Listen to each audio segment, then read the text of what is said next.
Let's be honest, if you're a gamer and a content creator, there are two CPUs that have your attention. The Ryzen 7 7800X3D, which has been like the king of gamers for a while, and the Intel Core i7, or should I say now, the Intel Core Ultra 7. They have the balance of price and of performance. With the release of the new Intel Core Ultra 200S desktop processors, we want to give you as much information as we can to help you make an informed decision about which of these two CPUs might be right for you. And it all happens right here, right now on Robeytech. You're in for a ride with this one because we're about to show you two of the top two CPU choices for gamers and content creators. Well, almost, because the Ryzen 9800X3D is right around the corner. But for now, there are some moments where the fight between these two released chips is gonna get ugly. Oh, and one thing before we go any further, this is all gonna change. So anyone who tells you that theirs is the definitive review on these new chips, they're not being honest. Ryzen 9000 was a roller coaster,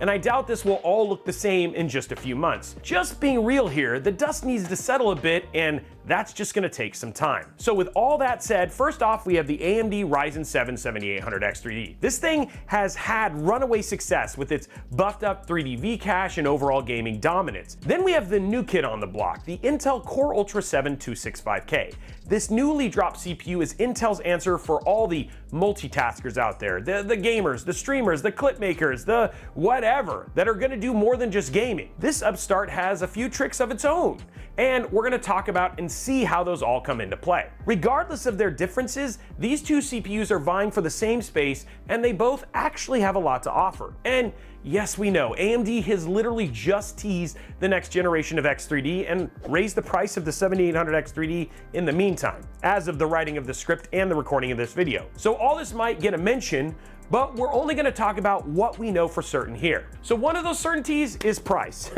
and that's just that they're gonna cost you money. In the case of the Ryzen 7 7800X3D, we've seen it fluctuate and sell out of stock at popular retailers like Newegg and Amazon. But at the time of this video, Newegg had the Ryzen 7 7800X3D listed for just under $480, which is a hike in price to the sub $400 price we've seen this chip at before. As for the 265K, Newegg had the new Core Ultra CPU listed for $410, and its KF is currently sold out on back order, but a bit cheaper at $399. So there is a significant price delta right now between these two, and $70 right now is not nothing, especially when you're trying to make every dollar count in the PC build. And with this economy, every dollar does count. Now, another detail to keep in mind here is that the 7800X3D has been out for over a year, while the 265K is barely a newborn CPU at this point.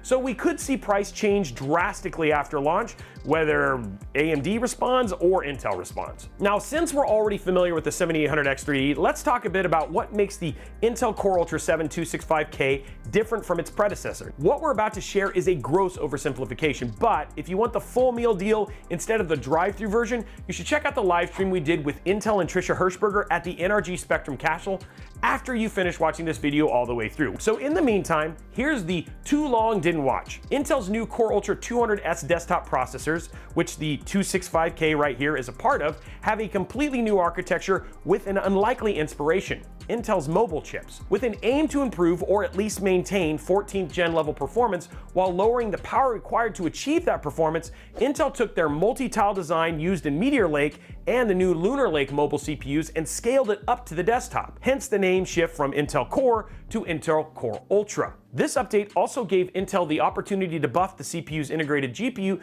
to their Arc Xe graphics cores and to add their NPU3 architecture to handle AI-related processes. And this is where Intel and AMD's strategies for dominance kind of start to divert. With the 7800X3D, you have AMD's 8-core 16-thread monster roided out on V-cache. It's fast and powerful, but conscious of its limits around heat. And then there's the 265K. It's a 20-core, 20-thread upstart with a utility belt filled with gadgets that the 7800X3D doesn't have. Wait, did I just describe Superman versus Batman? Is that what this is? Well, let's find out if the 265K is the hero we deserve, or if Team Red's favorite son will remain unbothered. Let's start by looking at some data. Now, before we do, understand that we ran the same tests on both platforms with the same environment, and we tried to keep the core components of our test benches as close as humanly possible. We also made sure that our Intel motherboard, an Asus ROG Maximus Z890 Hero, was running at Intel stock performance settings, and we made sure that the 7800X3D was running on the new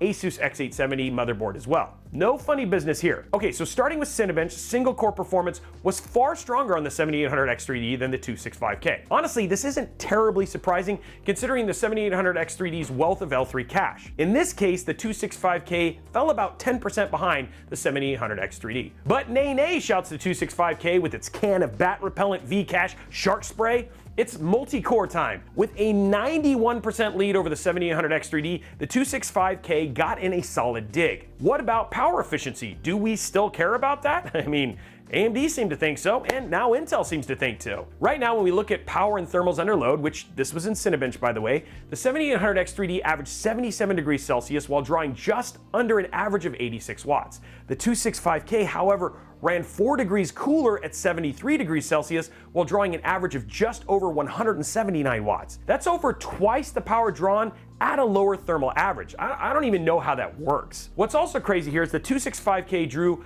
about 57 watts less, ran 2 degrees cooler, and had a higher multi-core Cinebench score than a 14700K. Again, we're looking at around twice the actual multi-core performance here, so this value is going to be incredibly subjective. But in a lot of ways, these two processors are not as far apart as we thought that they'd be, especially in single core performance. Now, let's talk Puget Bench, for example, which can give us some real-world comparisons on applications like Adobe Premiere and Photoshop. The 265K scored around 2% higher in Premiere, and it fell about 20% behind the 7800X3D score in Photoshop. This is actually a bit surprising here because we historically looked at the 7800X3D as heavily game-focused, and the Core Ultra 7 is more of an all-arounder. And honestly, some of that depends on whether or not the 7800X3D's V-Cache can be leveraged. Again, we're seeing day one numbers, so again, this could change with new BIOS, software updates, and Windows updates.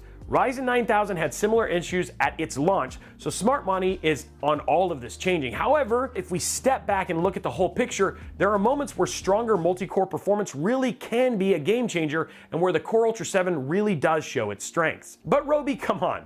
Let's talk about gaming. Now, I hear you chanting and you might want to avert your children's eyes because this is going to be kind of a bloodbath here. At 1080p, we see a more CPU-dependent story than at other resolutions, and where we're going to see the biggest impact of 3D V-Cache. The 265K struggled to find a foothold, but the closest it got was Assassin's Creed Mirage. Even still, it fell around 2% shy of the 7800X3D. But it was Space Marine 2 that revealed the brutal truth about the comparison, as the 265K's performance fell 40% behind. On average, in our gauntlet of games, the 265K fell an average of around 16% shy of the 7800X3D at 1080p. Now moving on to 1440p, the story gets a little better for the 265K, but not by much. We did see some gaps close ever so slightly, including in Starfield. But the most notable here was in Call of Duty's competitive settings. Two things to keep in mind here.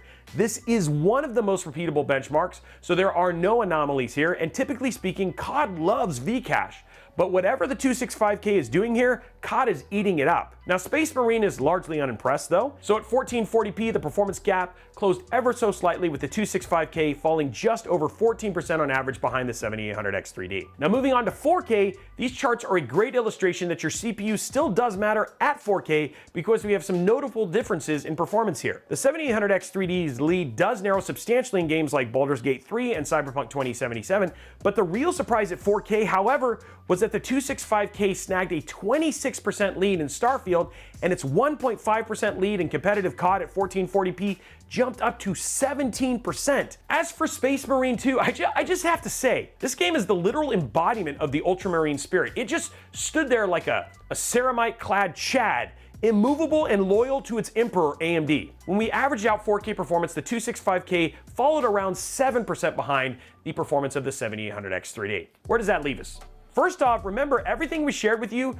on the Intel side is based off of day one numbers. We saw drastic changes from day one of the Ryzen 9000 series launch, so everything is not as clean cut as we'd love it to be. If we were forced to give an answer about where things stand right now, like if someone was threatening one of our dogs like John Wick, here's what we tell you. Unless you absolutely have to decide today based on this video alone, wait to see how Core Ultra matures and to see what's going to be happening with AMD's next generation of X3D CPUs. We could see the release of a better balanced processor or cheaper prices on an already great one that doesn't have to deal with growing pains. But if you have to buy something today and gaming is your priority with like a side of content creation, the 7800X3D is a solid choice. It's unflinchingly better at gaming than anything on the market today, and you know exactly what you're getting. All of that post-launch awkwardness and tweaking, that's all done. Not only that, the AM5 socket has a guaranteed path for future upgrades. On the other hand, if you're doing more than gaming and you need multi-core performance for things like faster encoding and heavier multitasking, right now the new Core Ultra 7 looks like a better choice. But like any new platform, it comes with both pros and cons. Now on the cons list, we really don't know what the upgrade path looks like for the new LGA 1851 socket. Will this platform be abandoned, or will it support multi-generations of chips? LGA 1700 lasted only 2 generations, and it would be good to see the upgrade path for these new Core Ultras to take a page out of AMD's book. So for now, this goes in the cons territory. Now the other con here is that right now, your only option for motherboards are the more expensive Z890 boards. It'll probably be a minute until we see new B-series boards, but typically B-series boards have historically limited overclocking, so it's hard to say how much will be limited and whether a Z-series board will be the only viable option for these enthusiast chips like they were on 12th, 13th, and 14th gen. So for now, Z890 it is, which is a thing on your budget and your wallet. This is an early adopter tax here. This was very similar to what AMD did with Ryzen 7000 series launch and having to migrate to AM5 and DDR5. Now for the upsides, and even though it looks a bit black and blue from our gaming benchmarks, the Core Ultra 7 has a ton going for it. From a pricing standpoint, it hits a sweet spot for an enthusiast level CPU. Would we like it to be cheaper? Of course, I mean, every time, sure, but keep in mind that the 13700K launched 2 years ago and the 14700K launched last year, and both of them had roughly the same price as the new Core Ultra 7. And by the way, at that price, you get a CPU that has some tricks up its sleeves and gives it a leg up on its predecessors and even its competitors. The 265K ran 13 degrees cooler than a 7800X3D during gaming while only drawing about 4 watts on average more. That means that the 265K requires less cooling and it can go in small form factor builds to boot. Basically, if a build that you use a 7800X3D worked well, this will also work for the 265K. And that was never a thing with the 13700K or the 14700K. Then there's the new Z890 platform, and yes, I know it was listed as a con, but it's full of a lot of pros too. Pros like Wi-Fi 7, Thunderbolt 4 and 5, support for QDIM memory, and expansive support for PCI Gen 5, not to mention very, very fast RAM support. Now the 265K also has an onboard NPU, which is something not even AMD's current gen desktop CPUs can say. With the NPU, you can leverage a low-powered portion of the CPU to do things like remove camera backgrounds through NVIDIA Broadcast or clean up audio. And it may not sound like a lot to you, but if you're someone who's into gaming, streaming, and potentially recording at the same time, every bit of workload you can effectively take off of your GPU is a win. It means that your GPU has more headroom to focus on those gaming tasks. So in a lot of ways though, the Intel Core Ultra 200S launch reminds us of AMD's Zen 1. While it may look like it's struggling in some areas out of the gate, there is a lot of room for it to mature and turn into an incredible platform, which again, is part of your early adopter tax. At the moment, what we're seeing with the desktop Core Ultra processor is an advancement from 14th gen with lower thermals and lower average power draw without sacrificing on performance. And honestly, that was Intel's aim. So it's not all doom and gloom for Intel here, but for right now, like any other CPU we'd look at, you need to take an inventory of what you want to use a CPU like this for, and if it's going to be the most successful thing for the specific use cases you use your PC for. Now, we've got to land this plane, so here are our closing thoughts. If you need gaming performance now, go with the 7800X3D. At this point in time, you know exactly what you're getting. If you need strong multi-core performance for anything beyond gaming like content creation, coding, or you want to put all your chips on AI integration in gaming, and you have to make that bet right this very second, go with the Core Ultra 7. Understand that there's a lot of unknowns, and we may see changes with updates on Windows, software patches, or BIOS updates. But if your very life does not depend on choosing a CPU today, wait. Wait to see how competitive the landscape is in like a month. Look at holiday sales and see what kind of quirks arise. Look at how much Ryzen 9000 has changed, and it's only been like 2 months. And a lot can happen in a short amount of time. And now, if you went ahead and bought either CPU or a different one entirely, awesome. No one on the internet, not me or anyone else in the comment section, knows what you need as well as you do. Now, if neither of these CPUs we talked about today are what you need, no worries. There are plenty of awesome ones out there already that may meet your needs. Anyway, these have been some of our first impressions on the Intel Core Ultra 7 265K and how it stacks up against the Ryzen 7 7800X3D. Again, 2 awesome CPUs with some cool applications. But we want to know what you think. Was there something exciting or interesting that stood out around the 265K?